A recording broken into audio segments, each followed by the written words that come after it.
I had a conversation with myself one day, and I go, okay, what's going on? Like, I'm not working.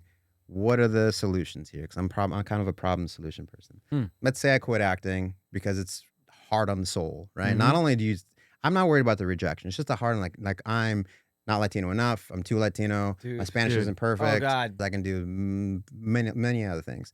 But is it going to fulfill me creatively? I go, no. Then I started going back and go, what was I like when I started? I said, okay, let's say the 21-year-old Jesse, if he were to meet the 2018 version of Jesse Garcia, would he be starstruck? Would he be proud of that dude? Would he have had a conversation with him knowing that I was struggling at the time to get work and just kind of like feel like I wasn't being seen? Would he say, keep going, man. What you're doing matters? And I sat there for a second and go, yeah. Like, yeah, my 21-year-old version of Jesse Garcia would tell 2018 version to keep going because what he's doing matters, and with the things that he's doing and what he represents is important.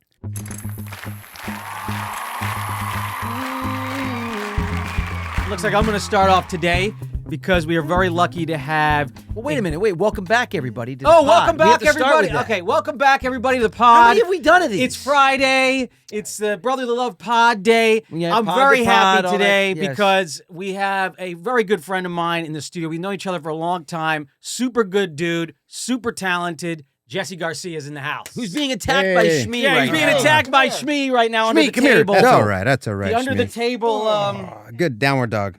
Upward. Jesse Garcia, everybody! Hey! Welcome to the podcast. Welcome, buddy.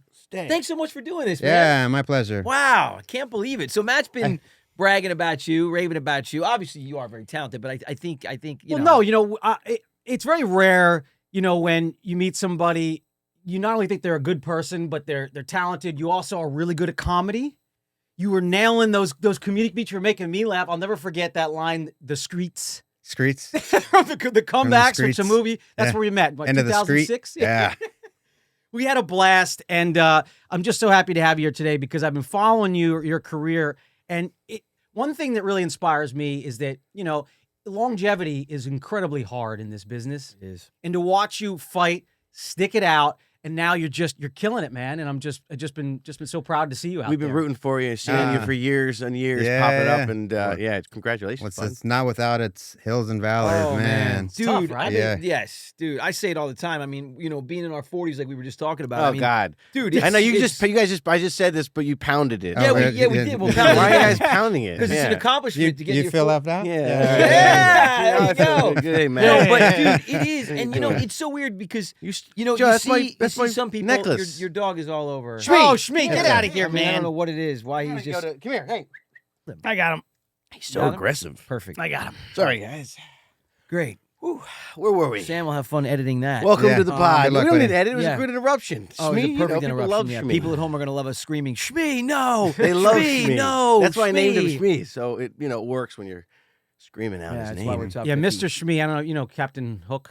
Mhm. His sidekick is Mr. Shmee. Oh, that's right. Andy used to love Everybody's bored already, but you Captain guys Hook find it as a interesting. kid, and he always wanted his sidekick.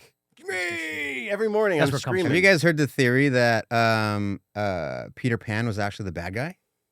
And I like this one. right, so that he was always luring Yeah, creepy kid. kids Oh. to the island, and Captain Hook was the one that was trying to Free Just everybody. save the kids. I like this perspective. Actually, Come that'd on, be a cool Wendy. take, like on a new version of it, wouldn't it? I like it. Yeah, Yeah. they have an evil Steamboat Willie coming out now, right? A horror. Mhm. Now that Steamboat Yeah, Willie is public true. domain, Yeah. Yeah. they're like, we got it. We had it in the works. We knew this was up. Oh yeah. Steamboat Willie the killer. Sure did. He's a killer. It does look creepy. I think it's Kind kind of all. about the Mickey Mouse Yeah. killing thing? Yeah. Well, it's Steamboat Willie. It's not Mickey Mouse Yeah, yet. yeah. It's just Right. it's Walt's original character, Steamboat right. Willie, who is obviously the genesis of Steamboat It is Willie. creepy. He's got like a little bit of a droopy face. It's Yeah, all it's- it's all in like black and white, Yeah. distorted Creepy. colors. It's very cool. You know I what's going to be kinda very like it. interesting. I still like this Peter Pan. Just I like, know. Well, we started another rumor with taking kids to an island. This is weird, guys. This Yeah. is- we started another Interesting. rumor with This is weird. redoing Crocodile Dundee with Hemsworth, Yes. and it kind of went around. It did. because we were talking about it. It did. So maybe we can get this funny. one started. Yeah. It did. It really did. It's very interesting. How about this? All these public domains now, right? Because Mhm. companies had them for 100 years and they thought, we're good. Yeah. Well, Well, you know what comes up in the 30s in the next like 10 years is all of DC's. So Superman and Batman, public domain. What's that going to do? Well, you know, because now, like, what, anybody can make a Batman movie? That's going to be weird. Well, Is that true? But here's the thing, though. True. It's kind of goes along Joe, with. Wait, hold on. Hey, we need bro, to fact check. You can fact check it. I know that's true. Everything Let me tell they you say, something. we need to There's double been check. a lot of stuff spewed on this pod that I can't verify to save my ass. Not by me. No, but not by. No, I can't Oh verify yeah, to me. save I'm my the one who ass. spews the random facts. No, you just a lot. spew facts. I can't verify them. That one, I would wager a small wager that's 100% true. Their domains are up in the 30s. Do we have any cash put on the table? Why don't for you this? just Google it? Is it I true? have my wallet. Sam, you can Google it. In my wallet. I'm almost positive that DC's domains are up in the 30s. Batman and Superman. We were getting a nod, yes, from Wow. Sam, the producer. Sam over is there. not only our producer, he's like a brain. You know, like It literally cuts to our he's own basically version Jarvis. of Superman He's Batman. Jarvis from Iron Man. Jarvis. If I had a You guys mask, should have I'd put it you guys on. should have a jar or something with a brain in it that you, when you talk to. It'd be so I like cool. it. That's good. I like it. Yes, you are correct, Yeah. Joey. Yes, like the I old like Ed it. Real-time McMahon on the Tonight fact-checking. Show. Yeah. You are correct. I Ha like ha it. ha ha. I What a like brain voice. No, so anyways, but that's going to be really interesting. Like Batman and Superman movies, anybody can make them. Well, here's my take on it too, because as we see the decentralization of everything when it comes to a lot of things with the technology too, with AI, kids being able to literally go in their rooms and make product, make entertainment. That kind of goes along with that. As these things come available, I think you're going to be shocked to see the artistic input and take that one person can have with now the DC characters. I think it's kind of cool. Social media is not. I'm not Yeah, a what do big you fan think of it. about Yeah, decentralization? it's gonna be. Yeah. No, Matt I'm- loves this stuff.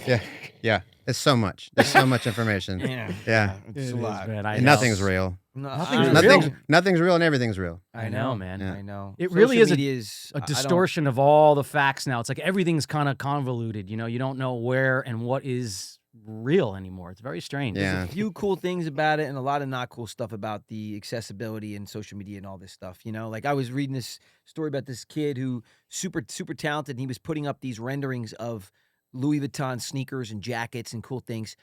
Louis Vuitton signed him to a deal. massive He's now deal.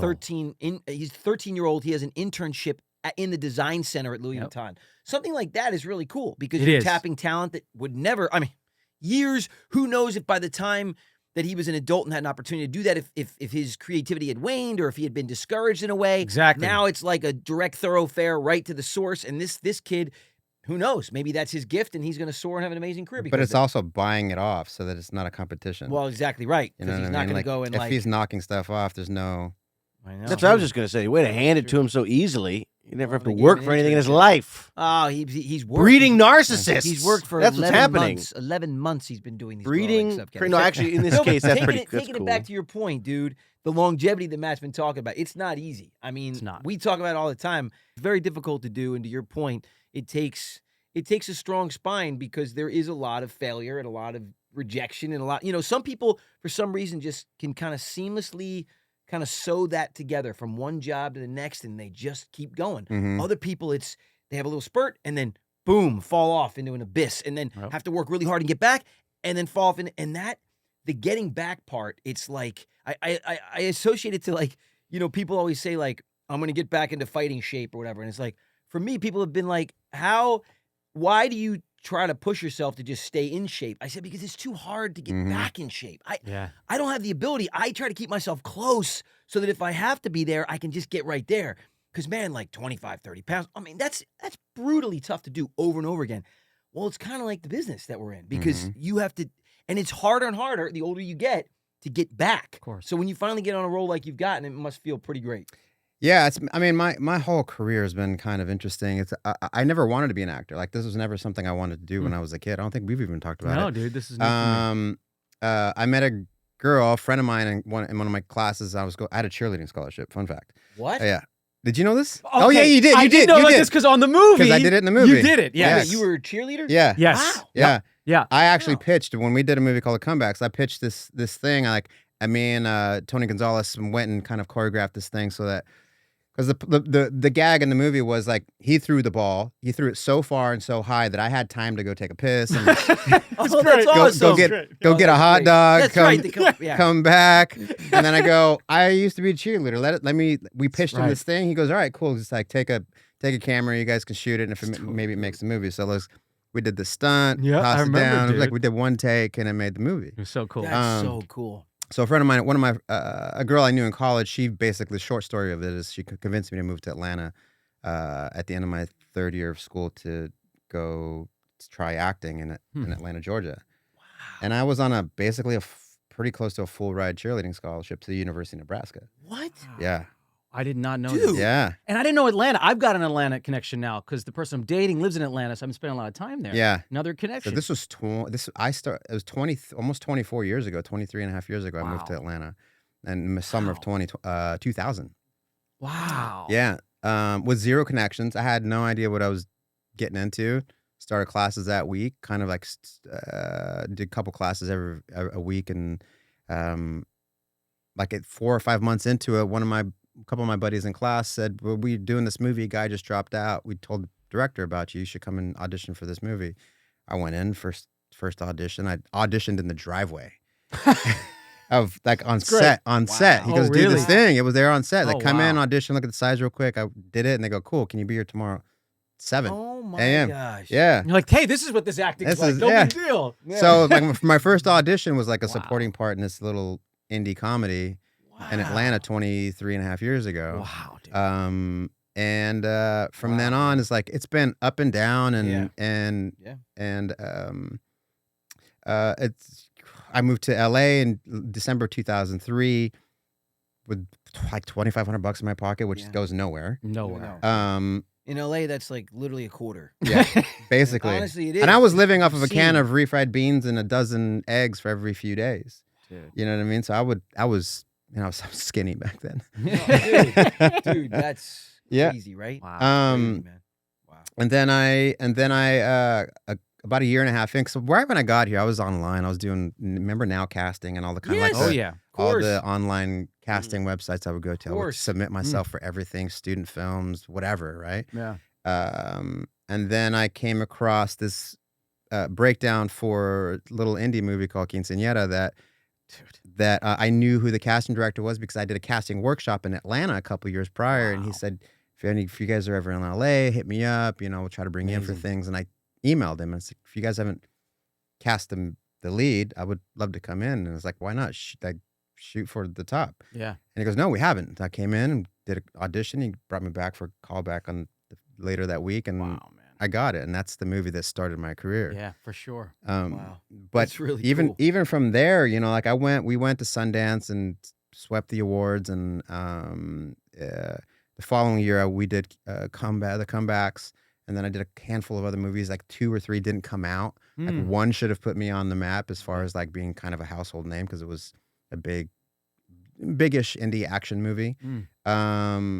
And it never came out. It was like Lawrence Fishburne was in it. Tay Diggs was in it. What? Amber Really? Valletta, Jeffrey Dean Morgan, Wilmer Valderrama. What? Bunch of rappers. Yeah, it was a good movie. It's like this movie just never came out. Wow. What's this? Did you ever get I any kind of never insight? really got a great story about why it didn't come out. I know. I think I have some rumors of some dirt that I'm not going to repeat. But, I got it. But Nobody signed a contract. No. No, I mean, there's always something. Yeah. It's either a financier, something happens. Well, and it Something. must have been a time too when, like, obviously the like now there's so many places that movie could and live. I think the movie could still come out and They should do well. They should do it. Because it was a big enough of a movie. It's like the scope of the movie it was $15 million. I think we ended up shooting the movie for. Dude, that's big. Man. Yeah. I mean, and how many years ago was this? 2007. That's big, That's dude. big. Yeah. That's Yeah. crazy. Well, that'd be like 30, 35 right now. It'd be about $25 million. And the cast was great. And it's actually a pretty damn good movie. It's called Days of Wrath. You can find the trailer. It's still online. Wow. Yeah. I'm definitely gonna check that out. You know, and then 2008, like kind of the writer's strike and all the stuff that happened and everything kind of tanked. And for me, kind of thinking I'm on a roll, and for 2 or 3 years, I didn't work. Not crazy. You know what I mean? That happens, dude. And with the merger of SAG and AFTRA, and then the writer's yeah. strike, and all kinds, That's right. like so many things tanked for me. Like I at the time, I was like, everyone wanted to work with me. And if Days of Wrath would have came out, would have made things a little bit easier. Yeah. But for whatever reason, the universe said not yet. Not yet, right? Not yet. It says, yeah. Yep. But the cream always rises to the top, my bro. Yeah. That's what happens, You have man. to be in acceptance of that, you know? Heck yeah. Diligence is the key. But yeah. Continue. So I did a series called From Dusk Till Dawn with Robert Rodriguez. Yeah. Which is a lot of fun. It's probably one of the funnest things I've done. It's awesome. It's so It's a lot of fun. It was really, really cool. Yeah, I had such a blast on that show. Yeah. So I did that show, and it was at the time, and it still is, was a big diversity push, right? To make sure that there's, everyone has a chance. 100%. And I go, I should be able to book a series off the show, and like it wasn't a massive success, but it still had an audience. And for me to go from like, you're working with Rodriguez. I mean, yeah.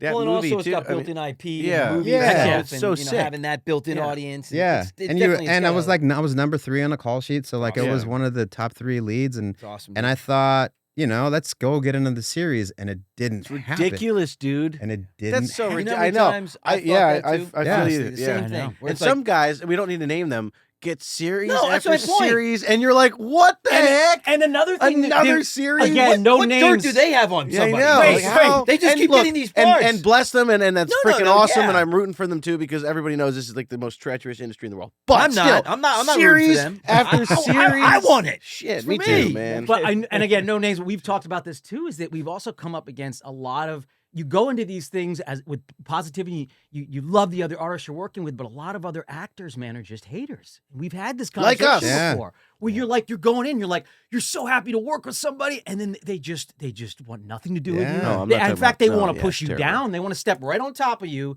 to keep going. And it's just crazy. Yeah. From a community that preaches so much love. Man, there's a lot of animosity between, actors and things. It's weird. I don't know about you guys, but I don't like the competition. No, I don't know. it's, For me, it's always a pleasure, and it always elevates me when I get to work with people like you that have something to bring. With me, when I see somebody that that I love, that just makes me come even harder with it. Yeah. It makes me want to work even more. Let me ask you this: when did you fall in love with it? When did you Oh, yeah. decide that that was it? What was what was the second I decided I was going to do it. Yeah. It was like so. I'll back up to the story. So my friend Jennifer in Nebraska. What's up, Jenny in Nebraska? What's up, Jennifer? Yeah. We. He's on this pod today because of you. Because of you. And he's like, thanks a lot, Jen. And partially it's true. It's true because that's she's true. the one that convinced me to move to Atlanta. Yeah, for sure. She went to an actor model search thing in Chicago, like a lot of like middle America people like to go to. And she met a guy named Judson Vaughn who was an actor, producer, director, writer who lived in Atlanta who had these classes. And great name, Judson Vaughn. Judson Vaughn. It's like you know what I mean? Judson Vaughn, Tom Cruise. It just goes. Judson Vaughn. That's why I never liked Joey Lawrence because it just never sounded like anything. Like, Cruise. I mean, if you just use the last name, maybe, but not the first name. You can still change it. I can still change it. You can still change it. Yeah, I kind of want to be named like Blade or something. Or Vaughn Lawrence. That's it. Vaughn That's the name Lawrence. from now on is Blade. Blade Lawrence. Blade No. Vaughn Lawrence. I just think or like the last name Blade because think about it, Cruise. Lawrence Blade. Joey Blade. Joey Blade. That's Yes. Or Blaze. Something like that. Not like Lawrence. But you did legally change your name. It was Mignona, right? But after 9/11, everything was a nightmare, right? So certain accounts were my real last name, my license said one thing, my thing, and I couldn't travel anywhere. It was a disaster. So I just was like, this is nuts. So I'm just going to change everything to Lawrence because it's just easier. But my birth name is Mignona. Why but didn't you change it when to I started Blaze? in the 80s, they were like, we can't use this name. We can't even spell it. It's M-I-G. It's got silent G's like filet mignon. So it's M-I-G-N-O-G-N-A. And that was before, obviously, any ethnicity or diversity was appreciated. So it was like, no, we must use something much easier to say. Yeah. Well, his middle name's Lawrence. Perfect. It's Yeah. just like, damn it. Wow. I remember the conversation well. It was all about how American can we sound with this? And it's just it's so interesting how far we've come. Yeah, which is great. No, It's and absolutely great. honestly, examples like that are great. That's why history is great because you can see how far you've come, or not, but you need it so you can judge. It's a good. So that's a good baseline, point. But I yeah. wish it was something. Mignona would have been cool, I guess too. Whatever. Anyway, I would have point gone. is- Me personally, I would have shortened the Mignona to Mignon.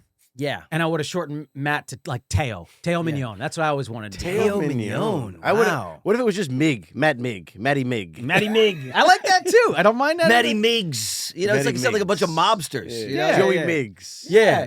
I like Joey it. Miggs. Oh, my We dad- probably would have been working for in my- Scorsese. in You my know what I dad- mean? My Yeah. dad's side of the family, there's a lot of Joes, Josephinas. Oh, yeah. Everybody's Joey. Yeah. Well, for instance, Joe, my dad's parents were, first of Joe all, and I'm Josephina. the third, right? So I'm named after my dad and my grandfather on my father's side, right? So, but my You dad's just turned parents, into the Godfather. Did you hear that a little bit? I'm named after my dad and my father. my dad, well, that East He didn't Coast say thing father, kicks he went back up. father. Yeah, of course it does. That East Coast thing kicks back The up, ER's the turned Italian into thing. But THA. It's our grandparents on my dad's side. His parents were Joseph and Josephine, Yeah, They they were were all both they were all Joseph. zero. A Yes. lot of Yeah, Joeys. that's and he funny. was Joseph. So it was all. You imagine that house, 3 Josephs basically. Yeah, wow. Anyway, But you could tell by the way they said the name. yes, right? of course, Right. of course. Yeah, exactly. Absolutely. Joseph and then Josephine.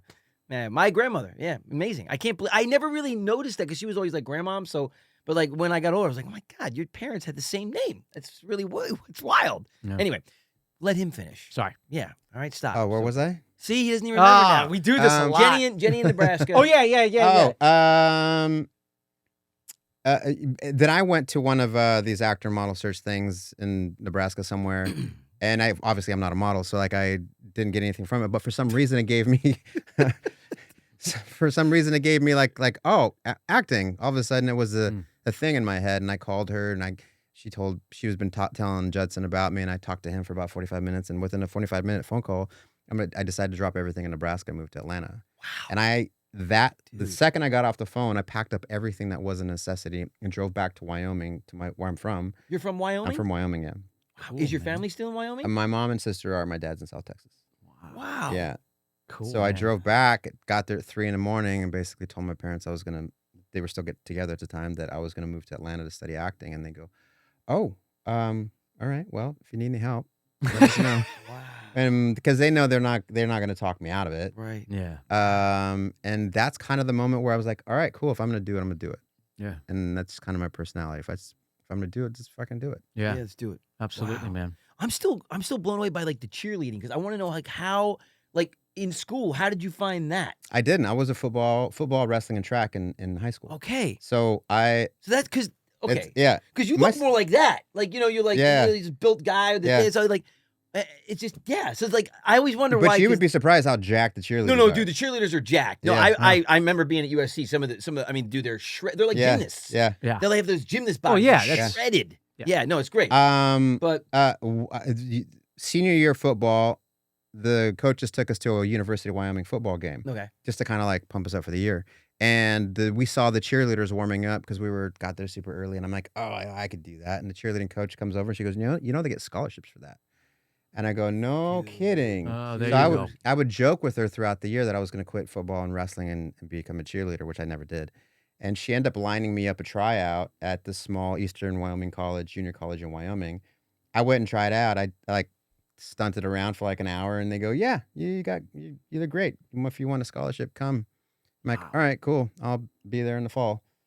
So it was like Wow. random, Wow, dude, super that is random. random. super random, Super cool though. super gosh. random. Yeah, Yeah, man. Yeah. I love that. Wow. I did not know that. yeah. I mean, I knew the cheerleading thing, but I did not know the story, behind it. Yeah, That's no, super cool. Like a lot of my things that happened with me over my life have been. Well, you have to believe Kinda like if you fortuitous. do, and I feel like that just from hearing you talk. Do you believe like look, if it happens for a reason? Things happen for a reason. Like Absolutely. that's why, and we always said this growing up, right? You know, you got to celebrate the no's because that means that the yes that's meant for you is coming. Mhm. You know, and I honestly, I'm still telling myself that because there's been a lot, truly, because there's been a lot of things that I thought I'd be doing or want to do, and I haven't been able to do them, and you know, but I still see it. So like I just go, all right, well, it's got to be coming. All this ups and downs and all the disappointment and stuff. It's got to be preparing me for something. Never give up No, because you don't know what small little event could actually be the most important thing for the reason why you win much later on down the road. You know, it's a so quilt, interesting. man. It's a quilt. And you sew in a square, and then all of a sudden you step back and you go, wait a minute, this is all prepared me for this square, which is going to go So right cool. here and be the one that really ultimately takes. Well, me I'll to tell you where I what. wanna I go. tell you what got me. So, after from Dusk Till Dawn, like I couldn't, like my auditions, I've been self-taping for 10, 12 years. I've been doing it forever. Those are brutal. Yeah, I love self-tapes. You really? Man. Okay, we need to talk about this because Thank I'm God. bad at. I'm bad at. I want to get inspired because every time I do it, I'm like, oh, this is. I shoot with the proper camera and I light and I color correct and I. Oh, really? Sometimes I'll make like almost a little short film out of my self-tapes and That's awesome. That's the way to I've do done it. I've done some really wild shit. The shit's still hilarious to me. Love it. Yeah. But I love self-tapes. And now I've gotten to a point where like I have a system where if I'm not quite off book, I'll tape my sides with a C-stand next to the camera so where my eye line would be that I have ways of making it look like I'm not reading. Perfect. Right? Got it. That's great. But after we did From Dusk Till Dawn, I couldn't, like my self-tapes were great. I couldn't get a job. Like I couldn't figure out why. Yeah. And I talked to some buddies. I'm like, what? Like, I don't understand. I'm like, did I peak? And am I done? Yeah. You know what I mean? We've all had those. Yeah. All had those moments. It's like, man. is this it? Yeah. This is it. This is it? Yeah. So there was one day, I think I must have been in my yard, and I have a place in Austin as well. Oh, nice. Cool, man. So I spent a lot of time there. It's nice. And I think I had a conversation with myself one day, and I go, okay, what's going on? Like, what? I'm not working. What are the solutions here? Because I'm kind of a problem solution person. I was like, all right, so let's say I quit. Let's say I quit acting because it's hard on the soul, right? Not only I'm not worried about the rejection. It's just a hard, like I'm not Latino enough. I'm too Latino. My Spanish isn't perfect. Oh God, bro. Like I can't even I've gotten imagine. to East Coast and not East Coast enough in the same day. Yeah. When literally in the same day, Yeah. he's too East Coast. He's not quite East Coast enough. Yeah. I'm not kidding. Yeah. Man. Yeah. That's crazy. So there's so many things like it's hard on your soul. It you is know what I hard mean? on your soul. That's a great. That's yes.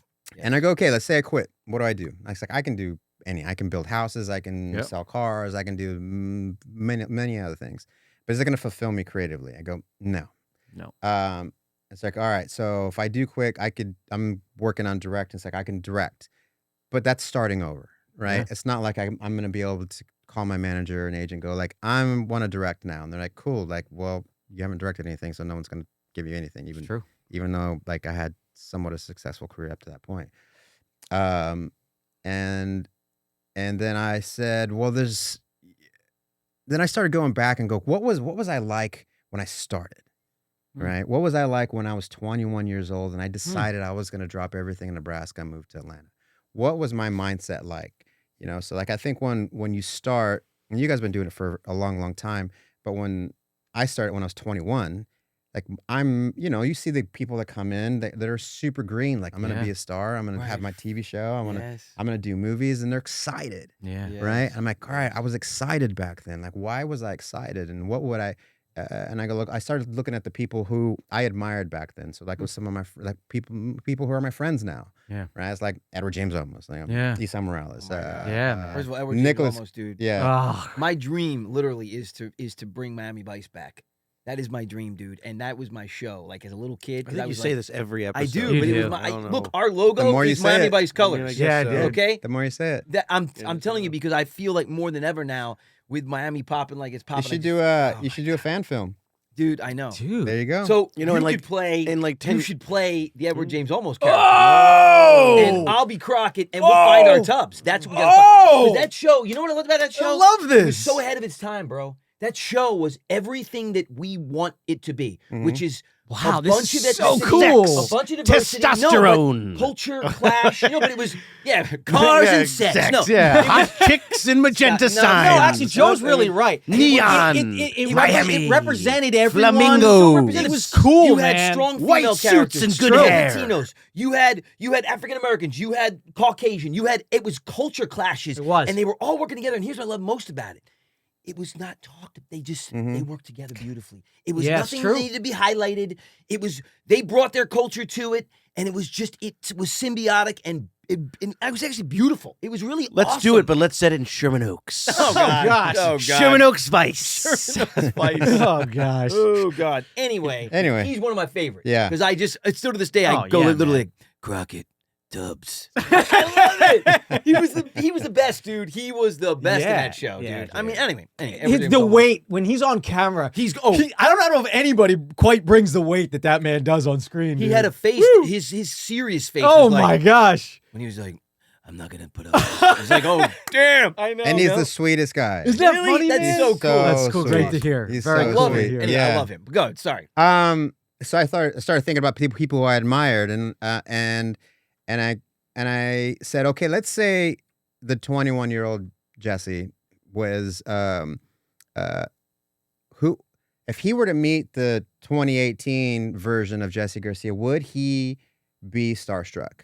Would he be proud of that dude? Would he have had a conversation with him, knowing that I was struggling at the time to get work and just kind of like feel like I wasn't being seen? Would he say, keep going, man, what you're doing matters? I see you representation. Like, well, I didn't really realize, like, as a young kid, and you guys probably can attest to this, that when I would watch a movie like La Bamba or something else that had that was a mirror for me, I didn't realize that it was a mirror for me, because as a kid, you like it's for some reason you see yourself in these movies or TV shows, right? Heck yeah. And Miami Vice too, you see yourself, even though it's like it's not. No, I do. You know what Literally, I mean? So you feel like you was, see a representation of Yeah. yourself. 100%, man. Joe looks in the mirror every morning. No, Oh, God. John Johnson, his But you reflection. watch it and you go like, "That's me, man. I can Yeah, totally do yeah, it." You know? yeah. Yeah. So I Shut up. so man. I You're the go, worst. would I be proud of myself? And I sat there for a second and go, yeah.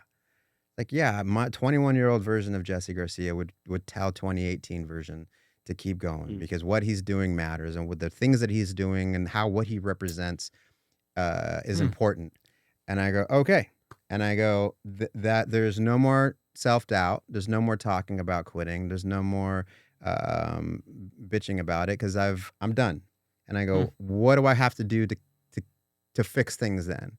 So I go, then I got an acting coach. I got coaches for my auditions. Even though my auditions were great, there's always can be improved, right? Of course. So Well, that's just like an athlete. Too. Yeah. You can always develop. 100%. That's why the best of the best develop things in their game. Kobe did it. Michael did it. The best.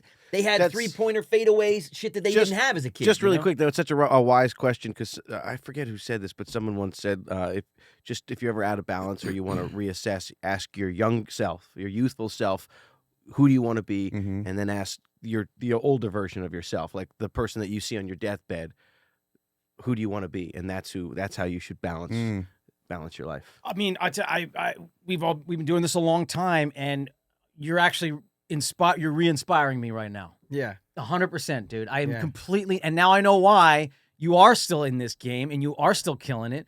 This is awesome. I am gonna completely readjust my focus when it comes to self-tapes. So I really appreciate that, man. Well, I thought Matt was going to say he was going to revert to his awesome. 9-year-old self. Yeah. I was like, oh, God. He just No, is but I his mean, 9-year-old. honestly, I have gotten in. I'm in that phase where you were. Where I'm like, my son.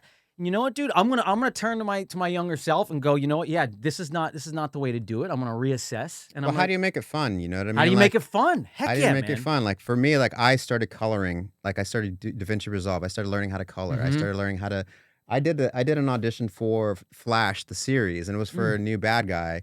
And I knew that it was probably not going to be me, but I was still going to have fun with it. Heck So yeah. there was, at the end of the scene, I'll show it to you guys later. Cool. At the end of the scene, there's a moment where he's talking to himself, and there he gets touched by the Speed Force from Flash, and he takes it away, but for some reason it ignites the Speed Force, and he's like talking to himself, and then Speed Force hits, and he comes back, and it's like, it's this guy.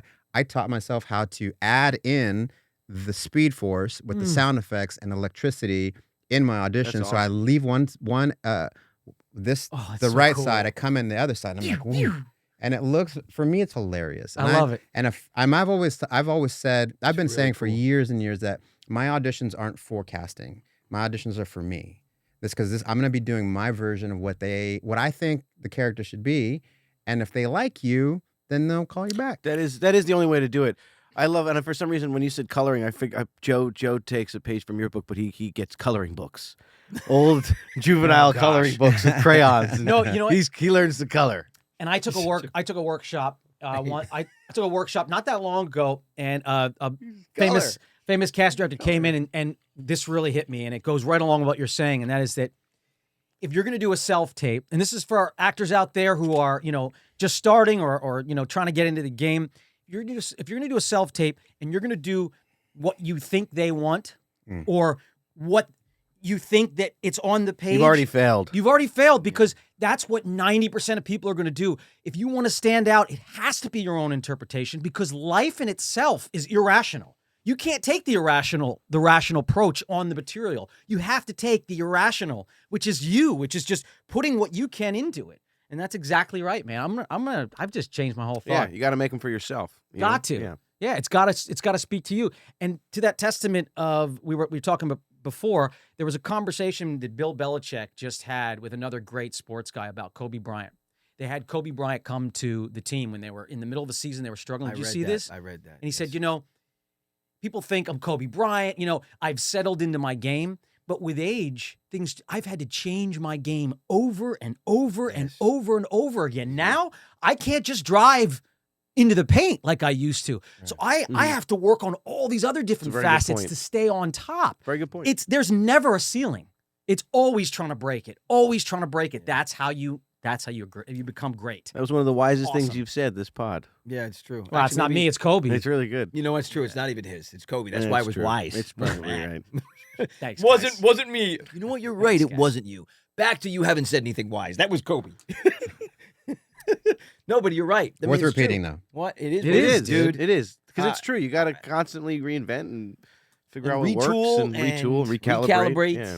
Good word. And because exactly you don't have the same tools that you had in your 20s. And then you get a new set in your 30s, and you get a new set in your 40s and 50s. And if you want to stay around, you have to adapt to those new tools that you have, or it's not going to happen. Also, too, like, we were talking about social media earlier. I don't know if we were on camera yet, but we're always on camera. When you walked in and you went to the bathroom, you were on camera. I was like, we have cameras everywhere. Oh gosh, roll the tape. Oh God! But it's because of social media. The game has kind of changed there too. Oh, man. You know what I mean? So like, a lot of people have a lot of skills that we didn't have when we were young. Dude, so true. I know. Yes. I wish I had the dude. They can do these tools. things in 2 seconds. When 2 seconds. I was burning up IMAX when I was like in my teenage years, making home movies and stuff. iMovie? I mean, I was the whole Mac. I would like set I them think on it's fire. IMAX. As Yeah. in the movie. Well, but he was doing Multiple Macs. MACS. Right, I meant Plural of IMAX. Not the large screen format. That is Plural. dominating on global. No, it's Plural, true. 'cause It's true. I would I have mean, run through computers. You got CapCut on your phone. I know. You can just I know. take a video, slide in there, and it's ready to go. It's crazy, man. Yeah. Crazy Yeah, stuff. it is. Yeah, It is really cool. wild. It It's is fun. really wild to have to. Yeah, it is. And And I you think have to, but I'm sorry to interrupt, but to No, you're stay not. relevant, Yeah. especially if you're not just super into technology or not, I don't know, if you don't know what you're doing, it's hard to learn this stuff and stay on top of it. Yeah. Because it's what's required. it is required. Yeah, no, now- Gentlemen, what? Andy, It's been nice. Wow. exactly. it is required. Exactly. Gentlemen. Can we just talk about my jacket? I got a new patch here. I'm very excited about it. It's me and my dog. Oh. And someone actually, can you see it? Someone actually made this, like drew this and sent it, and so I had it turned into. Really? A patch. Yeah. I like this jacket. I put all these patches on. Sometimes Andy. it brings unwarranted attention, though. It brings unwarranted. Yeah, I was at acclaim because I and- have I was at a concert and there's a patch on my shoulder that says, "I hear voices. They don't like. They don't like you." And I look over to my right and there's this guy who's very inebriated staring at my jacket, like reading these patches, and he looks up at me and he goes, "I hear voices too." I swear, I was. Oh, my Yeah, goodness. that's when I realized, ooh, this jacket. That's funny. Have to wear it, Yeah. very cautiously. 'Cause sorry to segue into this, but it's been on my mind. Do you remember that I took a pair of Rosie Boas off your hand? Yeah, I was actually going to talk to you about What are it. you gonna ask Yeah. me? Wait, what are Dude, Rosie Boas? Rosie Boas, they're a sand boa, snakes. I Oh. took his pair. Do you know I had them for 15 years Wow. until I got, everybody knows I got married. Didn't necessarily work out, but until I got married, I had that pair of Rosie Boas. What did you do with them when you got married? They went to Because they didn't know snakes allowed or something. That was the only woo shmee. He does it every. Oh every my! podcast. Every podcast, the dog breaks wind. Anyway, It means we're doing well.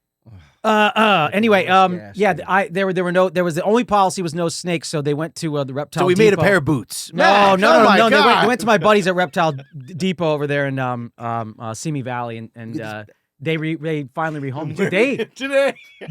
they were some of the coolest. Dude, I loved those snakes, man. Are Loved you them. a snake guy? I used to have a bunch of reptiles. You did, too. See, that's We actually traded those snakes for a rhino iguana. that's right. Yeah. Oh my! I forgot about the rhino. I was breeding Yeah. rhino iguanas. Jesse, at that I time. made these gloves. Oh God, You guys are sick. Oh, that's funny. Yeah, I put the boots up. Right. This is terrible. No, it really is terrible when somebody loves reptiles. What It's happened terrible. to the rhino? What happened? To the It rhino? got out and got into an engine of the neighbor's car, and when they started it, the drivetrain didn't mangle it, but it ended up having internal bleeding. Oh, I you know what's Yeah. funny? I don't actually. Dude, the feel fire so bad. department. I had. What about that? No, wait. This is a funny story. Again, We I was came not. home and our street was closed, and our That's another neighbors, story. our neighbor was going, "There's an alligator on They our thought roof." Oh, one of my jeez. one of the It wasn't the an alligator; female- it was his iguana. The female who had those babies had gotten out, and she'd climbed up their lattice onto the roof, and everybody in the neighborhood thought it was an alligator. It's It true. was like a 60-pound iguana. Yeah. It's huge. The fire company came. I was sat down by the one of the chief of police and the head of the fire department, and they were like, they really They were going to shoot it, and Matt's very Oh my emotional. god, yeah, and they were gonna screamed. it was a huge deal. It took me like 3 hours to talk these guys down and let me. Matt was his own negotiator. I was. And I was right. I knew the laws, and I did have the proper permits, so they couldn't take them away from me. But let's just say not a single animal has gotten out until about 3 years ago. I was going through a really tough time. I was going through a divorce, and a female iguana again got out of one of my greenhouses because it was in the middle of moving, and so I just created this basically plastic greenhouse, and she shredded the plastic, gotten out. I was really upset. There was a cleaning crew that was cleaning the neighbor's house, and I had known that I'd gotten familiar with the neighbors. They're a sweet older couple, and they called me at 2:00 in the morning. Our cleaning crew's truck had a rattle, Oh. and when they parked it, Oh. they realized that something was in the engine. Ugh. They lifted up the engine, and it was my female iguana. Now, here's the crazy thing. She was flawless.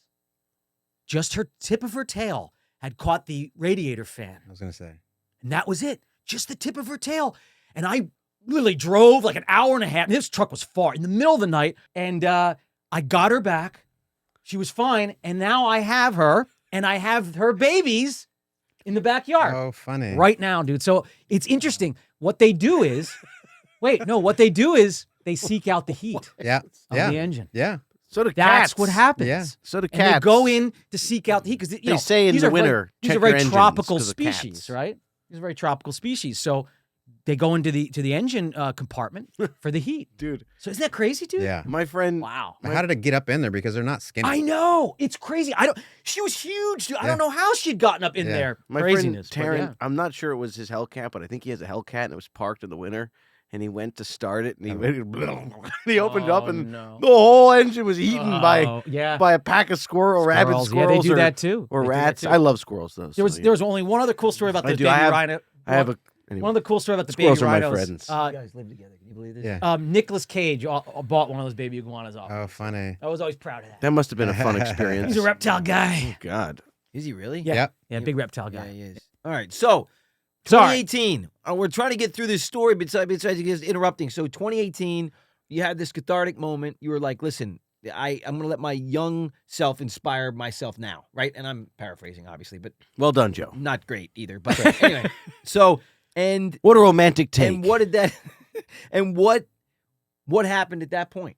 Well, I started. I think one of the things I did was started getting coaching. My friend that's Sam what you said. Stiglitz. Okay. You guys have probably all met Sam because she was worked over. She was a casting director for a long time. Yeah. Name sounds really familiar. And we started working together and kind of like just gave me new things, Mhm. right? Gave me new things to think about because everyone can be lazy. So like it's Of just course. yeah, you just gave me some new tools. And then little by little, like I would use her when I needed her, and even some things like I was a little stuck, I would call her up. and just started changing my perspective. Once I did that, like, and then I ended up doing a couple of years, like a year later or something like that. I think I did Narcos Mexico. Yeah, dude. Yeah, Narcos Mexico. Awesome. Yeah, it was Loved super it, fun. dude. I had so much fun. That's on got to that show. be awesome experience. It was a lot of fun. Yeah, I'm sure. I got to. I was one of the more experienced guys of the 7 guys. So was Scoot McNairy, who was a G, and then Miguel Rodarte, who's one of like a Mexican, basically the Mexican comedian. We call him the Mexican Ben Stiller. Mexican Ben Stiller. Great. Perfect. I love that. Yeah. Great, yeah. And then like a handful of the other guys were newish. Yeah. Right. So we would kind of like help each other out because there was 7 of us. Like when there's 7 of us together like that, Wow. it's a lot. It is a lot. But I would be able. They gave me the freedom to improvise and kind of do my own thing, and Great, dude. so I had a lot of fun with that. And then That's awesome, dude. and then I did. Nobody really knows this, but I did after that. Like I was doing self tapes down there, and I got a self tape for Ghost Rider, Oh, no the way. series.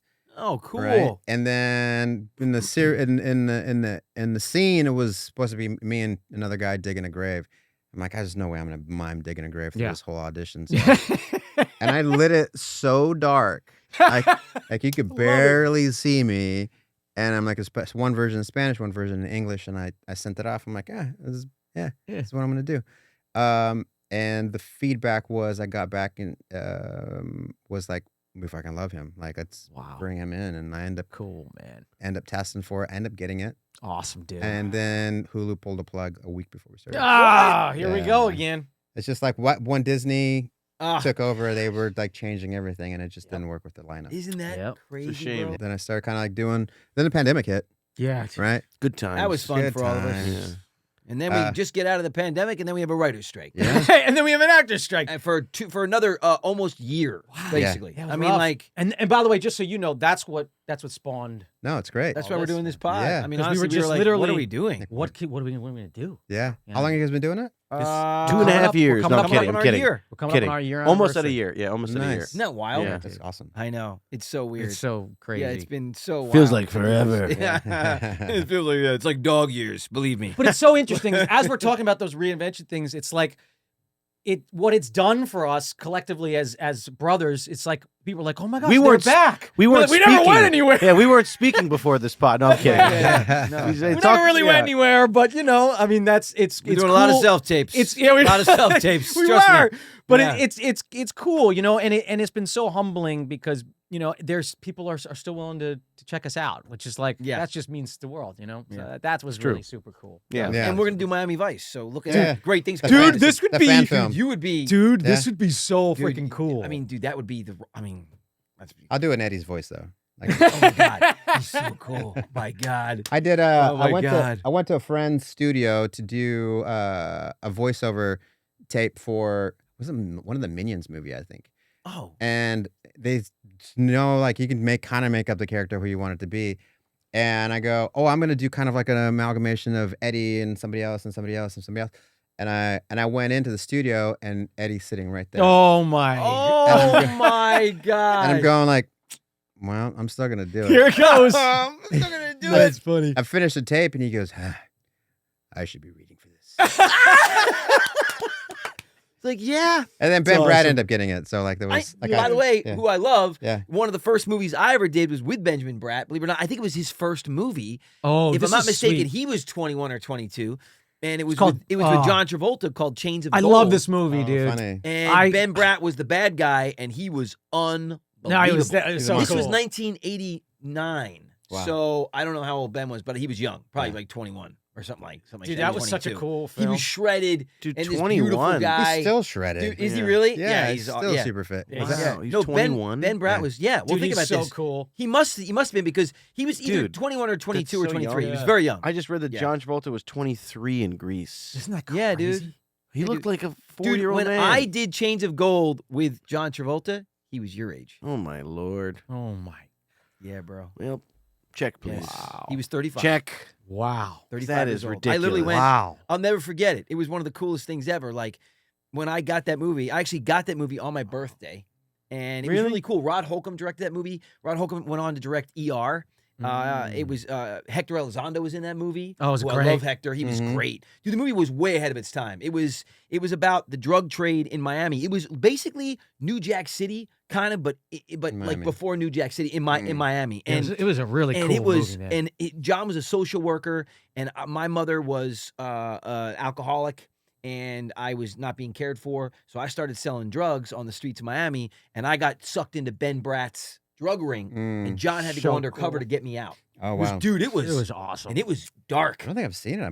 Check it out. Check it out. I mean, like, look, 1989, so it's a very old film now. There was a couple scenes I remember with him that I was like, wow. Yeah, he was really good. This was awesome. No, dude. Yeah, it was cool. Dude, it's good. It's very good. And John was great. And Ben was great. Hector was great. Mary Lou Henner was in it. It was great. I mean, it was great. It was a really good cast, man. Was it great? Yeah. We had so much fun. It was great. We had so much fun. We were in Miami for 12 weeks and working with John. Talk about one of the sweetest dudes ever. One of the kindest people ever. Treated my family. Oh, my gosh.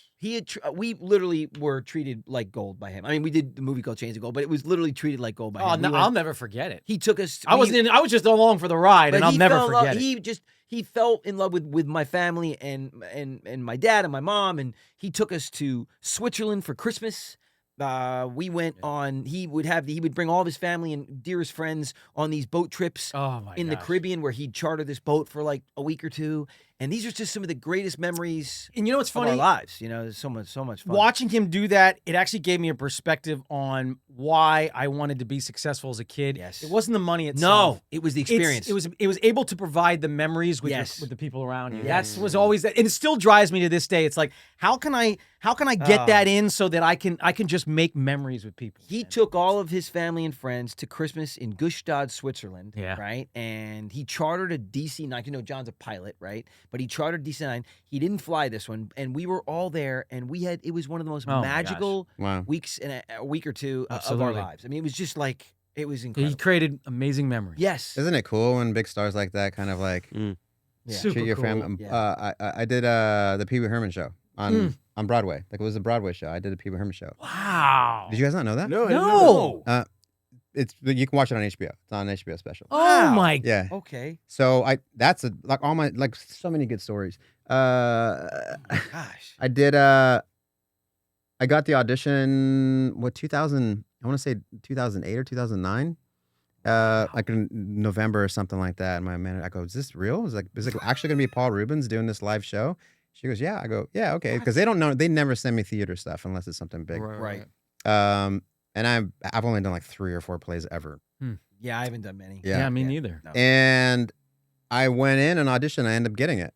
Wow. And Paul was such a cool guy. He was really like, he would send me birthday videos every year just to kind of hey, happy birthday. Wow. You know, love you and da da da da. The last one he sent me is really beautiful. I'll show it to you guys later. Wow. And when we did the show, we did a run here in LA for about a month. And then we went to New York and did a Broadway run for like 10 weeks or something. Wow. So when we were here, my parents flew in, which is an adventure in itself because they had been divorced a few years prior. So we know that one. Yeah. So they were married a while and then got divorced? Oh, they were married for 20-some years. Yeah, our parents were married for like 28, Same 29 thing, years. man. Yeah. Isn't that wild? Yeah. Dude, just same thing. So everyone was in my tiny little 1-bedroom bungalow. Yeah. Oh, and it's my like, gosh. But they came to the show, and after the show, I think they watched it like 6 times or something. Like, because it was like the weekend, the matinee, and then they watched it as many times as they could. Theater's no joke, right? Yeah. Oh my god. I had so much fun though. Dude, it is fun, but it is wow. You're like, dude, those weekend the runs. stamina to start just the rehearsals is different. Like, because most of us were TV and film actors, right? Yeah. And just the stamina to rehearse a play, you know, just bits and pieces for months. Yeah. Just to put it on stage, it was different. It was just very different experience. Very different. Yeah. I loved it, but it was just different. Very different. When we did the run here in LA, there was like a little after party or something like that, and my parents were there, and everyone's in the upstairs in the VIP or whatever. And he sat with my mom for like a couple hours and just chatted with my mom, like at the party. That is so which cool. is wild because I used to watch him Saturday mornings. You know what I mean? Just like everybody else, and he was so sweet to her. That's awesome. Really isn't that cool? It's cool. Yeah, and we grew up watching Grease, and we grew up watching Staying Alive. Yeah, same thing. And for him and my mom, obviously, like, I mean, that was her Sure. generation. So she was like, Yeah. oh my God. I mean, Yeah. John Travolta was the biggest movie star in the world, Yeah. and then became that again, which is so wild Yeah. because I sort of, it's so funny, like, he was one of those actors that sort of went away for a little bit, and then all of a sudden, like, well, Chains of Gold, believe it or not, talk about that movie did not actually come out. It was supposed to be huge, and talk about bad investments, the company that made it or whatever. It was kind of an indie, but it was set for release. The guy, and I don't know exactly the legal ramifications, but he had to sell Wait, that the movie never came out? to Showtime. Never came out theatrically. Oh my goodness. He was well in debt. Something had happened. His investments went belly up, and he sold the movie off to Showtime. And back then, a movie to Showtime, like first run, was not what it is today. Yeah, yeah. I mean, it was basically like, see ya, So the movie has developed a cult following because it's actually a pretty good movie. But it was supposed to come out. But John, the following year, did Look Who's Talking, and that was a massive hit and brought him back. And then he went on his run. And then what really cemented his reestablishment was when Tarantino went to bat for him and said, he's my guy. And they were like, no. And John tells the story all the time. He's like, no, we're not going to make this movie with John Travolta. John Travolta, he's like, are you kidding me? John Travolta, I recently he's saw a superstar. He's like, hey, he's not a superstar anymore. He's like, no, once you're a superstar, you're always a superstar, whether you think he is or not. He's perfect for this part. I recently saw Quentin Tarantino. He gave the script to Bruce Willis, and Bruce Willis wanted to play that role. Right. And he was like, I can't. It's John's role. And then Bruce Willis was like, well, what if I play the other guy? And he's like, well, I don't see you. I kind of see Sam Jackson. He's like, so why don't you just read the script and one last time as Butch, the boxer. And Bruce Willis read it and called him the next morning. He was like, all right, I'm in. I'll do it. I'll do it. And that movie, I mean, yeah, that cast is unreal. I'm going to do it. Yeah. But yeah, that's right. He went to bat for John Travolta. Nobody wanted, the studio didn't want him in it. It's become a thing in the industry. Like when LA Confidential director, too. That guy, nobody wanted Russell Crowe in that movie. They thought Russell Crowe was nothing, and he was a wash. And in LA Confidential, he really went to bat for Russell Crowe. He's like, he's got to be in this movie. But it's become a thing. Like he is Bud White. You hear other directors and other artists talk about, I want to pull a Quentin on this one. Like, I want that to take and be responsible for going, hey, you've kind of overlooked this person. But well, it's a reinvention, and it's Robert does it all the time. Yeah, dude, he does. You're right. Dude, 100%. Yeah, those guys, that's what they do. That's what they do. Super cool. I had probably one of my funnest auditions was one with Quentin. Oh, really? So I read for Once Upon a Time in Hollywood. Oh, so my deal with my manager was like, I'm living in Austin. She goes, you can do those self tapes, but if we need you, you just come back. It's like a 2.5 hour flight. Yeah, it's nothing. So no big deal. So I get the audition for it, and I call. I go, okay, is he actually going to be in the room? Because if he's not, then I'll just shoot a short film here because I go to my buddy's ranch and shoot this. It was for one of the Banditos. Right? Yeah. Banditos in the TV show within the movie, right? Oh, yeah. And she goes, no, he's going to be in the room. I go, cool, I'll be there tomorrow. Heck yeah. So I had to go in the office and sign an NDA, and like she sat me down. She goes, don't tell anybody about this audition, and don't show anybody, and da-da-da-da. But I went in the next day and read with him, and it was just him and I. There was no camera. It was just him and I chatting. You wonder why he makes good movies. So he was so cool. You wonder why he makes good movies because he understands. But the cool thing was that he was so nice to me. He goes, "Hey man, I loved you from Dust Till Dawn, like you were," because it was based off of his movie. Of course. And he loved my character, and we gushed over each other for like 20 minutes or so, and then we did the scene. It was just him and I. Like he had a script open and was just dude, just how cool us is playing. that? It was just us playing. But two of my buddy Gilbert, who's in the movie, was there. I was all in black, and everyone was all in black. And this dude, Raul, I want to say Castillo. I don't know if that's right though. He ended up like he walked in. He has a beard and like the serape on, like hat. I'm like, he's got it. Like I'm gonna go in there. I'm gonna kill it. I'll have fun. He's gonna get it. He just looks perfect. He's just like perfect, and he got it. Yeah. And then my buddy Gilbert ended up being in it too. And I'm like, I won't be background. Like I'll be in the background. Crazy. Yeah. Crazy. But I'll sweep the floors. I swear, I'll do anything. Just put me on set with Quentin. That's how I feel. I know, man. Me too. Yeah, what a dream, way, man. What a cool opportunity just to that's sit in a room awesome, and have that dude. experience with He him, was so dude. cool. That He is was so very sweet. That is Yeah. awesome, man. That is really cool. Well, he fought his ass off for John and basically cemented John's emergence as, and then John had an amazing run, arguably even better than the first run that he had. I mean, with Face Off and it's a good run. Get Shorty, and I mean all these movies. I mean, just Michael and just Phenomenon. I watched an interview with Quentin, and I was really taken with a couple things he said. He still handwrites everything because for him, that is the experience. It is the actual, the visceral experience of putting pen to paper. And he says he gets literally one notepad. He doesn't get multiples. One notepad and a bunch of, whether it's just 3 black pens, 3 red pens, or and he'll use a color for his scripts. Super cool. And then this is the other thing that really, really, and now hearing about this audition, it makes perfect sense because I've worked with a lot of directors, but the best directors I've worked with and that I've seen the way they work, when they're shooting, they're not on the monitor. They're right there looking because it's about that connection. If it's not right there in front, it's not going to be mysteriously created in the editing room, right? No. Quentin was like, I never look at a monitor. That makes you an audience member. Right. That makes you a spectator. Right. You have to be right there with the actor. And sometimes in the middle of takes, I'll just tell him, I'll be like, wow, man, that is just so what an opportunity to work with somebody. And you in essence had that moment, man, as an actor. It was very cool. That's it's really awesome, cool, dude. No. Love it. No, we had a lot of fun. It was and it was like that for when I auditioned for From Dusk Till Dawn. That's like when it was the very last meeting was just Robert and I. Like we were so cool on Skype and we were going back and forth. I'm like, well, if I don't get it, that's still a pretty cool pretty moment. cool moment, Pretty dude. cool moment. Luckily, I got it. You know what I mean? Yeah, no, that's a really cool Very moment. cool, dude. Yeah, Very and cool. there are those moments, and those moments you hang on to because they're the inspiration, in my opinion. Like Absolutely. You fall back on those moments. Yeah. Yeah. Heck You go, yeah, all right. man.